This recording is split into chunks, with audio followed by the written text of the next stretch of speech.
ठाकरे गटाचे युवा नेते आदित्य ठाकरे यांच्या रत्नागिरी दौऱ्यावर भाजप नेते प्रशांत यादव यांनी अप्रत्यक्ष टीका केली आहे।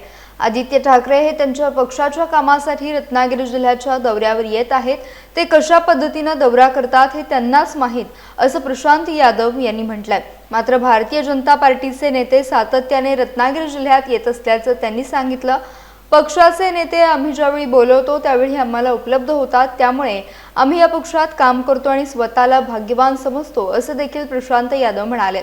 ठाकरे गटाचे युवा नेते कधीतरी जिल्ह्याच्या दौऱ्यावर येतात तर भाजपचे नेते सातत्याने जिल्ह्यात उपलब्ध असतात, असा अप्रत्यक्ष टोला प्रशांत यादव यांनी आदित्य ठाकरेंना लगावलाय।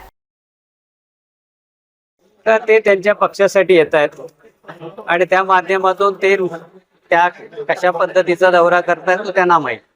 पण एक मात्र निश्चित आहे की भारतीय जनता पार्टीचा सगळा कार्यकर्ता आणि पक्षाचे नेते हे सातत्याने जिल्ह्यात आहेत। त्यामुळे आम्हाला आनंद आहे की आमच्या पक्षाचे नेते आम्ही ज्यावेळी बोलवतो त्यावेळी आम्हाला उपलब्ध होतात, त्यामुळे आम्ही या पक्षामध्ये काम करताना भाग्यवान समजतो।